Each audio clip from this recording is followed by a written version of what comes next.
Well, there she is. This is an AKM-74 copy made by Arsenal, a joint effort between Arsenal in Bulgaria and Arsenal USA out of Las Vegas, Nevada. This is a side-folding 16-inch rifle. I'll show you how that side folder works in a second. But you can get just a general view here. It's very plain Jane looking. It's black on black. It's got the issued Bulgarian strap. Very common colors. Getting a little collection going here. Some magazines. These are all brand new Circle 10s. Here's a couple Circle 21s. These are Bulgarian magazines, highly sought after because they work and look great. So we're going to get a little bit more into this gun in a second. But first, I'm going to kind of give you a history of different rifles I'm comparing this to that I've owned.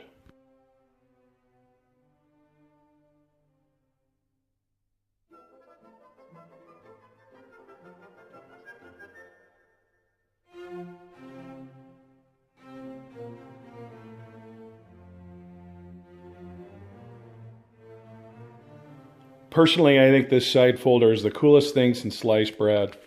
It is a very positive locking situation. This isn't going anywhere, and all it takes to release it here, press of a button, and you're locked in place. I'm working one hand right now, so I'm not going to lock it back. It's a two-handed job to put her back, but believe me, she locks down tight. What I like about this, size-wise, I want to do a comparison. This is something I had to SBR earlier this year, and that is an 8.5 inch 300 blackout pistol.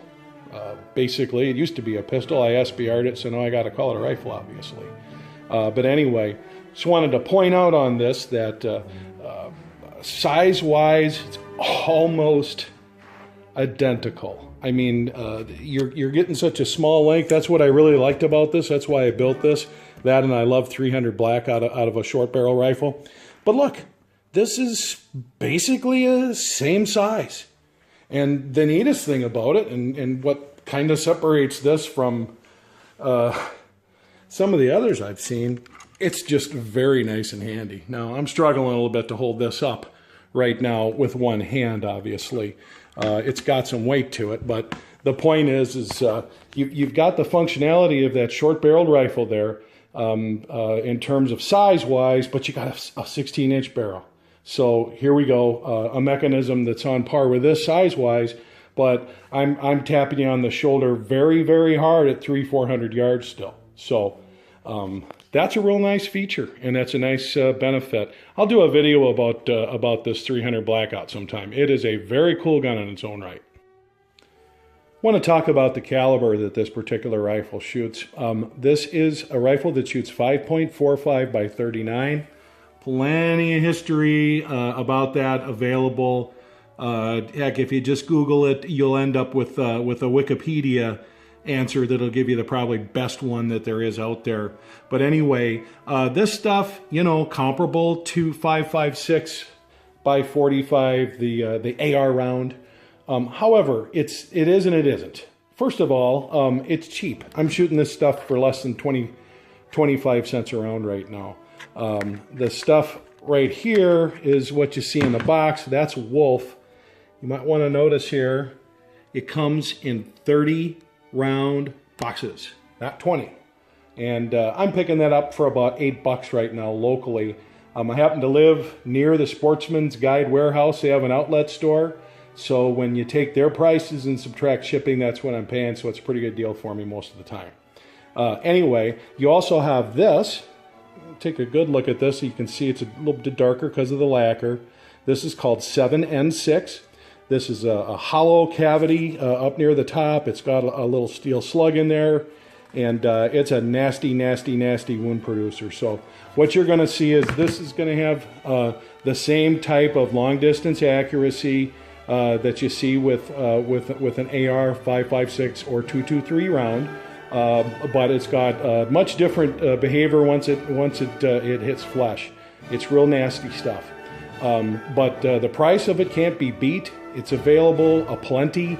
I guess the one thing I don't like about it is in our geopolitical times we live in, somebody gets mad at us, we get mad at them, and the next thing you know, you're going to have to count on U.S. manufacturers to handle this stuff. So a lot of it out there right now, and that's as of 6 weeks before the election in the year 2016. So anyway, a little bit more about the ammo there, but like I said, there's a lot more information available.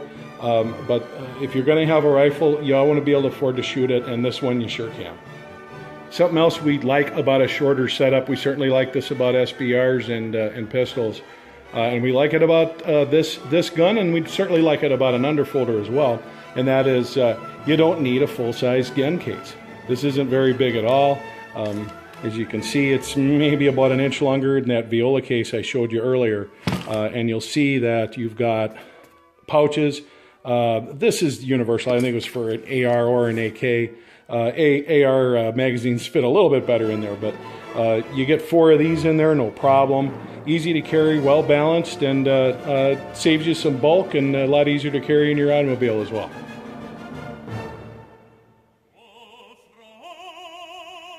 I'm sure a lot of us that are into semi-automatic military-style weapons, we are because of the neato factor.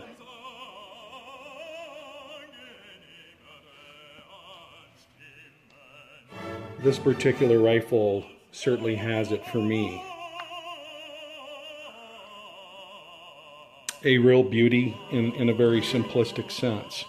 Now for me, this is an iron sight shooter all the way. I know a lot of guys that want to put an optic on there and stuff. I understand why. I've had plenty of optics. But for me, this is an iron sight shooter. And to give you an idea of the kind of attention they pay at the factory in Bulgaria, or maybe just the kind of luck I had, took this out to the range. Range had a 50-yard, 100-yard, and 200-meter lanes. I have a sighting tool that you use for this front sight post, and I figured, well, I'm going to have to do some tweaking with it. Side to side, up and down, windage and elevation. We have to do something. Took it out to 50 and couldn't find a reason to tweak it anyway, and I thought, well, whatever there is, it'll be magnified out at 100 yards, and it was the same thing. The only issue I had is I forgot to move this sight off of the end position, whatever the heck that is, and drop it down. I was coming in high at 100 yards, go figure. So anyway, once we figured that out, we went over to 2, made the adjustment accordingly. I don't know how well that's coming in there, but this just slides. And again, 200 meters, iron sights.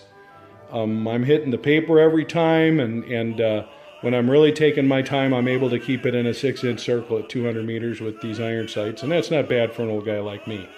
So this gun has no recoil at all. You can shoot it in that position we were talking about, and it's not going to slap your cheek. It's not going to do anything. Also, neato factor here, and I guess we'll just take advantage of the way this is laid out right here. Here's a neato factor item for you. This is the cleaning kit. It's actually pretty useful. It's got a brush in it. It's got a tool that goes through these slots, so you can use this as a screwdriver and whatnot, and in conjunction with this cleaning kit. So, very, very nice. It just snaps in there like that, and there you have it. So it just shoots great. It's an easy rifle to balance. It's very lightweight in this configuration. If you want to put optics on it, here's your side rail. That's definitely the way you want to go. And then if you're doing a dot or a scope or whatever, like I said, for me, open iron sight shooter, that's what I want out of this. I will do a follow-up video at some point when I can get my wife and I free up some time on a Saturday, and we'll do a range report, shoot some videos as well. But I have put about 500 rounds through this thing already.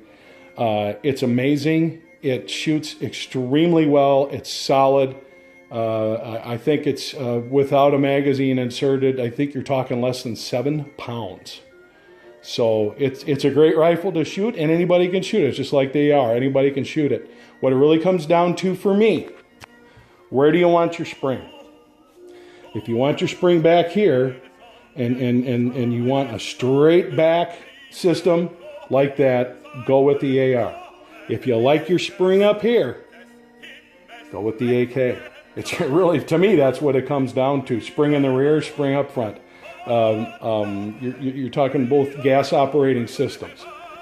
Also would like to point out the barrels are kind of the deal on this gun. I'm going to take the hood off and show you in terms of the chrome lining and so forth. Very nicely done as well. Kind of hard to hold this still, but letting you kind of see. You can kind of see the bore. We haven't done anything. We ran a bore snake through there, I think, once.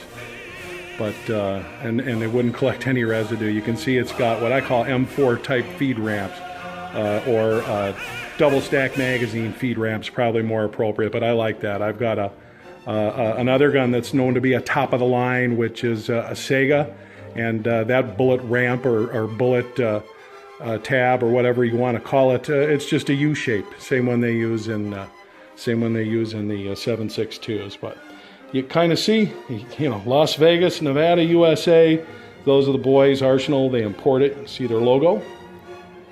You can see the model. You can see that item right below the rivets there is a latch, and that's what locks that end plate in.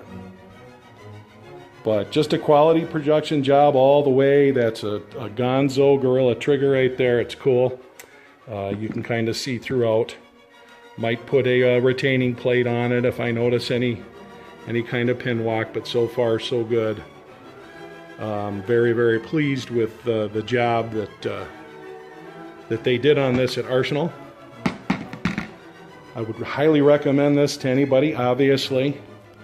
When I say this is the best rifle I've ever owned, you know, again, semi-automatic military type rifle that you like to take out and go pew, pew, pew. That's what I'm talking about. Best one I've owned. $1,100, not cheap. But I think it's worth every stinking penny. I've spent a lot of times with semi-automatic firearms, especially the last, 5 years or so, just deep watching your videos, listening to your comments, watching your posts on Facebook, listening to guys call each other a goddamn effing douchebag every 5 minutes because they don't like each other's gear. You name it. We've tolerated all of it. But this is all a learning experience, and I enjoy making a tabletop review like this. I look forward to following this up with a range review. This is the coolest gun I've ever owned. It's functional to the point of perfection right out of the box.